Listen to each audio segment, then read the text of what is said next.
Welcome back to Underrated Moments. I'm Lim, the writer and today's host. Before we get going, I wanted to remind you we're holding a 10,000 subscriber giveaway. If you subscribe, watch this video till the end, and leave a comment, you'll be entered in a random drawing for a saber-forged lightsaber. Yes, this is real, and we've got the YouTube comment picker app up and running at the moment. So again, just subscribe and then comment, and you'll be entered. Alright, now on to the story. The massacre of the Younglings at the Jedi Temple wasn't the first time Palpatine manipulated Anakin Skywalker into committing murder. Many years earlier, when Anakin was only 12 years old, Palpatine managed to orchestrate a mission to turn him to the dark side. And even though Anakin's master, Obi-Wan KEnobi, was there, as always, to provide the young Jedi guidance, there was nothing he could do. By the end of the mission, Anakin would have killed for Palpatine for the very first time. So how did 12-year-old Anakin turn into a murderer? And why couldn't Obi-Wan stop him? We'll answer these questions and more in today's underrated moment. By this point in their mission to the Outer Rim, almost everything had gone wrong.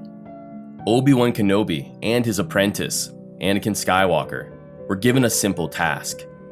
They needed to protect a group of traitors from a vicious pirate known as Crane, who was targeting vessels in the Outer Rim. But by the time KEnobi and Skywalker finally finished their journey, they realized that the aliens they were protecting were actually in league with the pirates. And after a few swings of their lightsabers, the pair, Obi-Wan KEnobi and Anakin, were separated. Anakin was hauled off to the smuggler's moon of Nar Shaddaa, a small sphere that orbited the Hutt world of Nal Hutta. There, Skywalker was once again forced to live the life of a slave. But with the power of the Force, Anakin managed to persevere. And then, when his master, Obi-Wan KEnobi, arrived to rescue him, they stirred the malcontent of the slaves, giving rise to a massive riot. As the brutal enforcer droids futilely shouted, "Return to your stations! Return to your stations!" the slave mob gathered. Cloaked in ill-fitting purple tunics, the crowd marched through the pluming clouds of smoke and wreckage as they tore the entire facility apart. After another group of slaves tackled a final droid, the sector comms went quiet. A thin, rat-like sentient clicked a button on his receiver. But there it was again. Silence. He tried one more time, flicking the button on and off, but the familiar sound of the enforcer droids rattling off commands was gone. "The droids have stopped transmitting," he said, worriedly. Realizing that all of his captives, and the profit they would fetch, were on the loose, Crane clenched his hands into fists.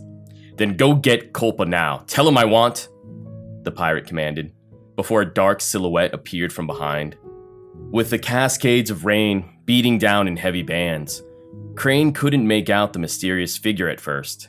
But as he squinted, his four, red, pupilless eyes, he listened to what the shadow had to say. "Aga Culpa won't help you anymore, Crane. It's time you paid for your crimes." It was Anakin.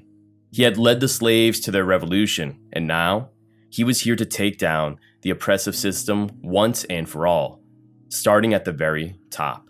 After all, Crane wasn't just a slaver from the distant outer world moon of Nar Shaddaa. The devastation that his drove of ships wrought had once stained the surface of Tatooine.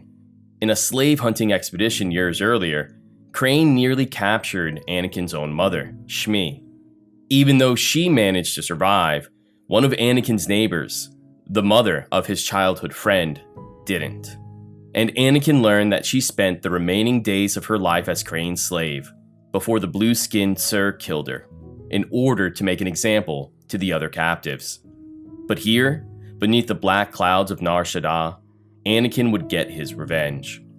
As he ignited his slender, blue lightsaber, Anakin was hardly aware of the true reason for his showdown, because this was all unfolding exactly how Senator Palpatine had desired. He wanted to send Anakin on this mission, to confront a slaver that had once tormented the children from his slum in the sand-crusted streets of Mos Espa. The Dark Lord knew that this mission would push Anakin's Jedi training to its very limits and force the child to embrace fear, anger, and revenge. On this day, Anakin, at least for a short time, delved into the dark side. "You will die at my hands, Crane," Skywalker said, as the rain slapped against the ground, forming tiny explosions all around. Above, on a long, elevated walking path, Obi-Wan KEnobi was running towards the two. He could sense what was on Anakin's mind, the horrible cold emotions in his heart, and the Jedi Master would do anything to stop it. Crane, for his part, aimed his blaster pistol squarely at Anakin, and then retrieved a massive Durasteel battle axe from his back. It was fashioned in the same figure as an ancient Mandalorian Crusader's weapon, which famously tore through the Jedi during the Great Sith War 4 millennia prior. But while Crane hoped to use the axe to devastating effect in his duel with 12-year-old Anakin, he would soon be disappointed.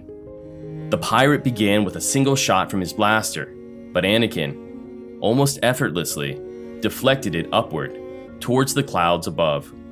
"You will die at the hands of a boy," Anakin reiterated, sensing the anger flow through his body, giving him strength. "Anakin!" Obi-Wan shouted from above, knowing that this wasn't the Jedi way, that it could stain his Padawan's soul forever and turn him down a path that only served the dark side. But Skywalker couldn't hear him, or perhaps simply pretended not to. As Crane got more and more desperate, the massive, hulking pirate lifted his axe above his head and then charged brazenly at Skywalker. But that final act wasn't enough. With a feint and then a forward plunge, Skywalker shoved the blue point of his lightsaber through Crane's chest, punching a hole clean to the other side. When Anakin withdrew his blade, Crane's body collapsed into the rain-soaked streets below. As he watched the smoldering hole fill the sky with the scent of burning flesh, his mind searched for the same powerful emotions that had driven his hands just moments earlier. Anger, rage, revenge. He felt so righteous and confident, with those sentiments beating in his heart. But now that the duel was over, and there was a lifeless body laying before him, Anakin wasn't quite sure what to think. This death was hardly satisfying. In fact, it somehow just made him feel even emptier. By the time Kenobi reached him, there was nothing the pair could talk about. Instead, the Jedi Master simply ordered his Padawan to stow his weapon, and then escorted him in silence off of the filthy world.